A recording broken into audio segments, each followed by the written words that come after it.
Olá! Seja muito bem-vindo, seja muito bem-vinda ao canal Literatura Sonora. Agradecemos pela preferência. Que esta experiência venha lhe proporcionar novos aprendizados. Boa audição. Só. Alonguei-me fugindo, e morei na soledade. Salmo. Livro, versículo 8. Bonifácio, depois de fechar a porta, guardou a chave, atravessou o jardim e meteu-se em casa. Estava só, finalmente só. A frente da casa dava para uma rua pouco frequentada e quase sem moradores. A um dos lados da chácara corria outra rua. Creio que tudo isso era para os lados de Andaraí.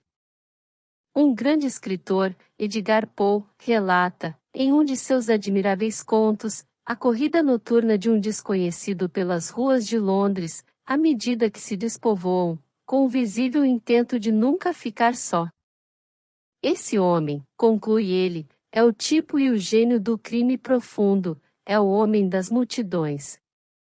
Bonifácio não era capaz de crimes, nem ia agora atrás de lugares povoados, tanto que vinha recolher-se a uma casa vazia. Posto que os seus 45 anos não fossem tais que tornassem inverossímil uma fantasia de mulher, não era amor que o trazia à reclusão. Vamos à verdade, ele queria descansar da companhia dos outros. Quem lhe meteu isso na cabeça, sem o querer nem saber, foi um esquisitão desse tempo, dizem que filósofo, um tal Tobias, que morava para os lados do Jardim Botânico. Filósofo ou não, era homem de cara seca e comprida, nariz grande e óculos de tartaruga. Paulista de nascimento, estudará em Coimbra, no tempo do rei, e viverá muitos anos na Europa, gastando o que possuía, até que, não tendo mais que alguns restos, arrepiou carreira.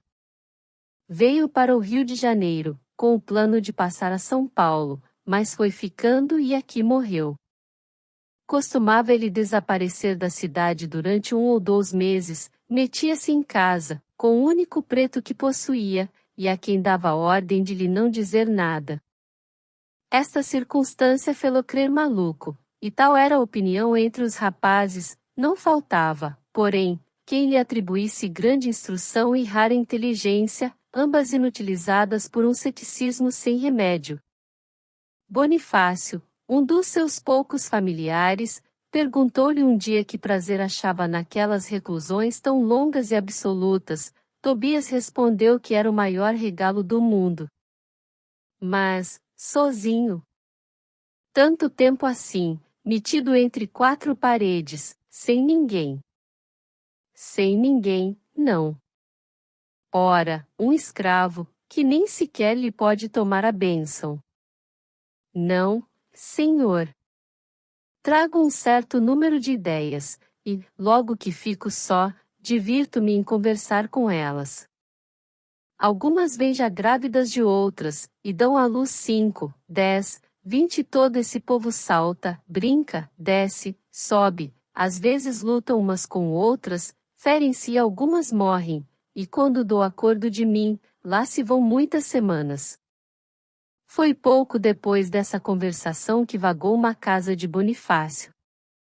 Ele, que andava aborrecido e cansado da vida social, quis imitar o velho Tobias, disse em casa, na loja do Bernardo e a alguns amigos, que ia estar uns dias em Iguaçu, e recolheu-se a Andaraí. Uma vez que a variedade enfarava, era possível achar sabor da monotonia.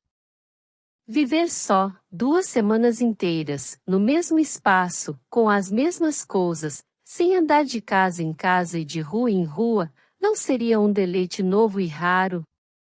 Em verdade, pouca gente gostará da música monótona.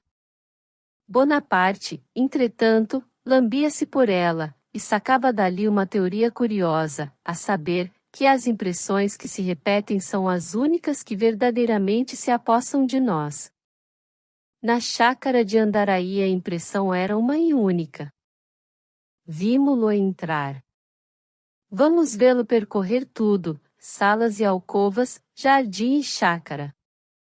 A primeira impressão dele, quando ali se achou, espécie de Robinson, foi um pouco estranha, mas agradável.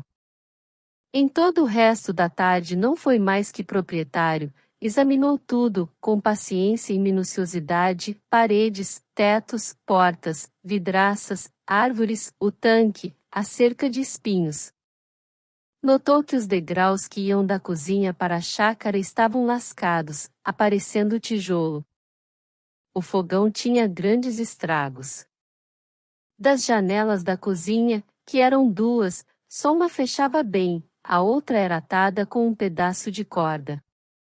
Buracos de rato, rasgões no papel da parede, pregos deixados, golpes de canivete no peitoril de algumas janelas, tudo descobriu, e contra tudo tempestuou, com uma certa cólera postiça e eficaz na ocasião. A tarde passou depressa. Só reparou bem que estava só, quando lhe entraram em casa as Ave-Marias, com o seu ar de viúvas recentes. Foi a primeira vez na vida que ele sentiu a melancolia de tais hóspedes. Essa hora eloquente e profunda, que ninguém mais cantará como o divino Dante, ele só a conhecia pelo gás do jantar, pelo aspecto das viandas, ao tinir dos pratos, ao reluzir dos copos, ao burburinho da conversação, se jantava com outras pessoas ou pensando nelas, se jantava só. Era a primeira vez que lhe sentia o prestígio, e não há dúvida que ficou acabrunhado. Correu a acender luzes e cuidou de jantar. Jantou menos mal, ainda que sem sopa, tomou café, preparado por ele mesmo, na máquina que levará, e encheu o resto da noite como pôde. Às 8 horas, indo dar corda ao relógio, resolveu deixá-lo parar, a fim de tornar mais completa a solidão, leu algumas páginas de uma novela, bocejou, fumou e dormiu. De manhã, ao voltar do tanque e tomado o café, procurou os jornais do dia, e só então advertiu que, de propósito, os não mandara vir. Estava tão acostumado a lê-los, entre o café e o almoço, que não pôde achar compensação em nada. Pateta! Exclamou. Que tinha que os jornais viessem? Para matar o tempo, foi abrir e examinar as gavetas da mesa, uma velha mesa, que lhe não servia há muito, e estava ao canto do gabinete, na outra casa. Achou bilhetes de amigos, notas, flores, cartas de jogar, pedaços de barbante, de lacre, penas, contas antigas, etc. Releu os bilhetes e as notas. Algumas destas falavam de coisas e pessoas dispersas ou extintas, lembrar ao cabeleireiro para ir à casa de Dona Amélia. Comprar um cavalinho de pau para o filho do Vasconcelos. Cumprimentar o ministro da Marinha. Não esquecer de copiar as charadas que Dona Antônia me pediu. Ver o número da casa dos suspensórios. Pedir ao secretário da Câmara um bilhete de tribuna para o dia da interpelação. E assim outras, algumas tão concisas, que ele mesmo não chegava a entender, como estas, por exemplo, Soares, prendas, a cavalo. Ouro e pé de mesa. No fundo da gaveta, deu com uma caixinha de tartaruga, e dentro um molhozinho de cabelos, e este papel, cortados ontem, 5 de novembro, de manhã. Bonifácio estremeceu. Carlota! Exclamou. Compreende-se a comoção. As outras notas eram pedaços da vida social. Solteiro, e sem parentes, Bonifácio fez da sociedade uma família. Contava numerosas relações, e não poucas íntimas. Vivia da convivência, era o elemento obrigado de todas as funções, parceiro infalível, confidente discreto e cordial servidor, principalmente de senhoras. Nas confidências, como era pacífico e sem opinião, adotava os sentimentos de cada um, e tratava sinceramente de os combinar, de restaurar os edifícios que, ou o tempo, ou as tempestades da vida, iam gastando. Foi uma dessas confidências que o levou ao amor expresso naquele molhozinho de cabelos, cortados ontem, 5 de novembro, e esse amor foi a grande data memorável da vida dele. Carlota. Repetiu ainda. Reclinado na cadeira, contemplava os cabelos, como se fossem a própria pessoa, releu o bilhete, depois fechou os olhos, para recordar melhor. Pode-se dizer que ficou um pouco triste, mas de uma tristeza que a fatuidade tingia de alguns tons alegres. Reviveu o amor e a carruagem dela, os ombros soberbos e as joias magníficas, os dedos e os anéis, a ternura da amada e a admiração pública. Carlota. Nem almoçando, perdeu a preocupação. E, contudo, o almoço era o melhor que se podia desejar em tais circunstâncias, mormente se contarmos o excelente Borgonha que o acompanhou, presente de um diplomata, mas nem assim. Fenômeno interessante, almoçado, e acendendo um charuto, Bonifácio pensou na boa fortuna que seria, se ela lhe aparecesse, ainda agora, a despeito dos 44 anos. Podia ser, morava para os lados da Tijuca. Uma vez que isto lhe pareceu possível, Bonifácio abriu as janelas todas da frente e desceu à chácara, para ir até a cerca que dava para outra rua. Tinha esse gênero de imaginação que a esperança dá a todos os homens, figurou na cabeça a passagem de Carlota, a entrada, o assombro e o reconhecimento. Supus até que lhe ouvia a voz, mas era o que lhe acontecia desde manhã, a respeito de outras. De quando em quando, chegavam-lhe ao ouvido uns retalhos de frases. Mas, senhor Bonifácio, jogue, a vaza é minha. Jantou com o desembargador? Eram ecos da memória. A voz da dona dos cabelos era também um eco. A diferença é que esta lhe pareceu mais perto, e ele cuidou que, realmente, ia ver a pessoa. Chegou a crer que o fato extraordinário da reclusão se prendesse ao encontro com a dama, único modo de a explicar. Como? Segredo do destino. Pela cerca, espiou disfarçadamente para a rua, como se quisesse embaçar a si mesmo, e não viu nem ouviu nada mais que uns 5 ou 6 cães que perseguiam a outro, latindo em coro. Começou a chuviscar, apertando a chuva, correu a meter-se em casa, entrando, ouviu distintamente dizer: Meu bem. Estremeceu, mas era ilusão. Chegou à janela, para ver a chuva, e lembrou-se que um de seus prazeres, em tais ocasiões, era estar à porta do Bernardo ou do Farane, vendo passar a gente, uns para baixo, outros para cima, numa contradança de guarda-chuvas. A impressão do silêncio, principalmente, afligia mais que a da solidão. Ouvia alguns pios de passarinho, cigarras, às vezes um rodar de carro, ao longe, alguma voz humana, ralhos, cantigas, uma risada, tudo fraco, vago e remoto, e como que destinado só a agravar o silêncio. Quis ler e não pôde, foi reler as cartas e examinar as contas velhas.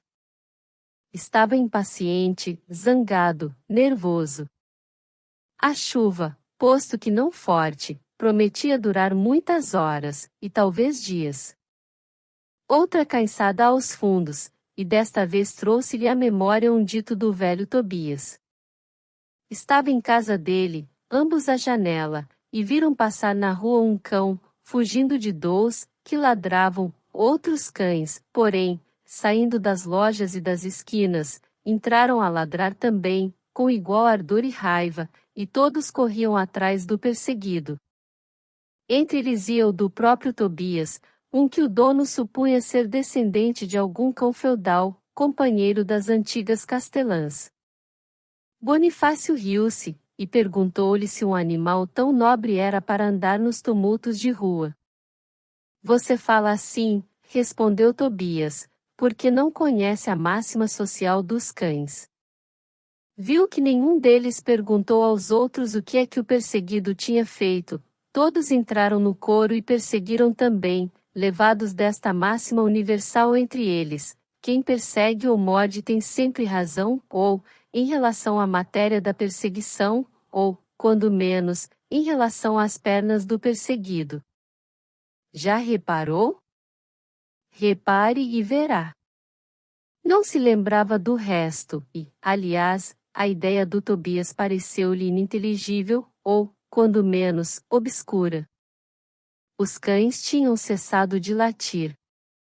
Só continuava a chuva. Bonifácio andou, voltou, foi de um lado para outro, começava a achar-se ridículo. Que horas seriam? Não lhe restava o recurso de calcular o tempo pelo sol. Sabia que era segunda-feira, dia em que costumava jantar na Rua dos Beneditinos, com um comissário de café. Pensou nisso, pensou na reunião do conselheiro que conhecera em Petrópolis, pensou em Petrópolis, no Viche, era mais feliz no Viche que ao Voltarete, e ainda agora recordava todas as circunstâncias de uma certa mão, em que ele pedirá licença, com 4 trunfos, rei, manilha, basto, dama. E reproduzia tudo, as cartas dele como as de cada um dos parceiros, as cartas compradas, a ordem e a composição das vasas. Era assim que as lembranças de fora, coisas e pessoas, vinham de tropel agitando-se em volta dele, falando, rindo, fazendo-lhe companhia. Bonifácio recompunha toda a vida exterior, figuras incidentes, namoros de um, negócios de outro, diversões, brigas, anedotas, uma conversação, um enredo, um boato.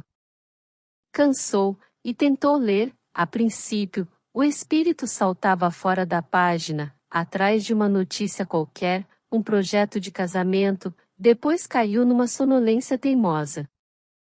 Espertava, lia 5 ou 6 linhas, e dormia.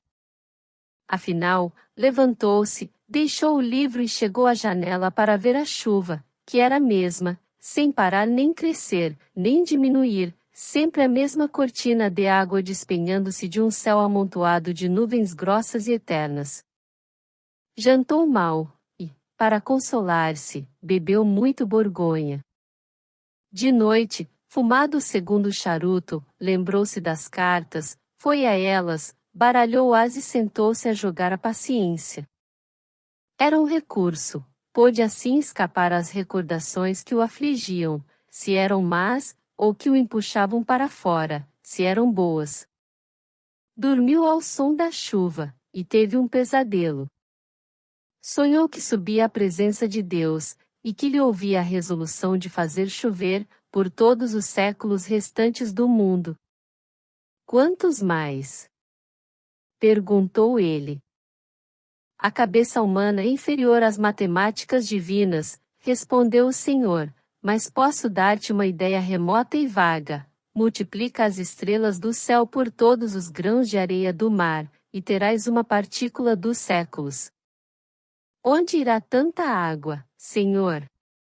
Não choverá só água, mas também borgonha e cabelos de mulheres bonitas. Bonifácio agradeceu este favor. Olhando para o ar, viu que efetivamente chovia muito cabelo e muito vinho, além da água, que se acumulava no fundo de um abismo. Inclinou-se e descobriu embaixo, lutando com a água e os tufões, a deliciosa Carlota, e querendo descer para salvá-la, levantou os olhos e fitou o Senhor. Já o não viu então, mas somente a figura do Tobias, olhando por cima dos óculos, com um fino sorriso sardônico e as mãos nas algibeiras. Bonifácio soltou um grito e acordou. De manhã, ao levantar-se, viu que continuava a chover. Nada de jornais, parecia-lhe já um século que estava separado da cidade. Podia ter-lhe morrido algum amigo, ter caído o ministério, ele não sabia de nada. O almoço foi ainda pior que o jantar da véspera. A chuva continuava, farfalhando nas árvores, nem mais nem menos. Vento nenhum. Qualquer bafagem, movendo as folhas, quebraria um pouco a uniformidade da chuva, mas tudo estava calado e quieto, só a chuva caía sem interrupção nem alteração, de maneira que, ao cabo de algum tempo, dava ela própria a sensação da imobilidade, e não sei até se a do silêncio. As horas eram cada vez mais intermináveis. Nem havia horas, o tempo ia sem as divisões que lhe dá o relógio, como um livro sem capítulos. Bonifácio lutou ainda, fumando e jogando, lembrou-se até de escrever algumas cartas, mas apenas pôde acabar uma. Não podia ler, não podia estar, ia de um lado para outro, sonolento, cansado, resmungando um trecho de ópera, de que ela pira. Ou então, em minha manual fintussei. Planeava outras obras na casa, agitava-se e não dominava nada. A solidão, como paredes de um cárcere misterioso, ia-se lhe apertando em derredor, e não tardaria a esmagá-lo. Já o amor próprio não retinha, ele desdobrava-se em 2 homens, um dos quais provava ao outro que estava fazendo uma tolice. Eram 3 horas da tarde, quando ele resolveu deixar o refúgio. Que alegria, quando chegou à Rua do Ouvidor! Era tão insólita que fez desconfiar algumas pessoas, ele, porém, não contou nada a ninguém, e explicou Iguaçu como pôde. No dia seguinte foi à casa do Tobias, mas não lhe pôde falar, achou-o justamente recluso. Só 2 semanas depois, indo a entrar na barca de Niterói, viu adiante de si a grande estatura do esquisitão, e reconheceu-o pela sobrecasaca cor de rapé, comprida e larga. Na barca, falou-lhe. O senhor pregou-me um logro. Eu? Perguntou Tobias, sentando-se ao lado dele. Sem querer, é verdade, mas sempre fiquei logrado. Contou-lhe tudo, confessou-lhe que, por estar um pouco fatigado dos amigos, tivera a ideia de recolher-se por alguns dias, mas não conseguiu ir além de 2, e, ainda assim, com dificuldade. Tobias ouviu calado, com muita atenção, depois, interrogou minuciosamente, pediu-lhe todas as sensações, ainda as mais íntimas, e o outro não lhe negou nenhuma, nem as que teve com os cabelos achados na gaveta. No fim, olhando por cima dos óculos, tal qual como no pesadelo, disse-lhe com um sorriso copiado do diabo. Quer saber? Você esqueceu-se de levar o principal da matalotagem, que são justamente as ideias. Bonifácio achou-lhe graça, e riu. Tobias, rindo também, deu-lhe um piparote na testa. Em seguida, pediu-lhe notícias, e o outro deu-lhes de vária espécie, grandes e pequenas, fatos e boatos, isto e aquilo, que o velho Tobias ouviu, com olhos meio cerrados, pensando em outra coisa. Fim. Querido ouvinte, obrigado por acompanhar a mais este vídeo. Sinta-se à vontade para avaliar o conteúdo e comentar.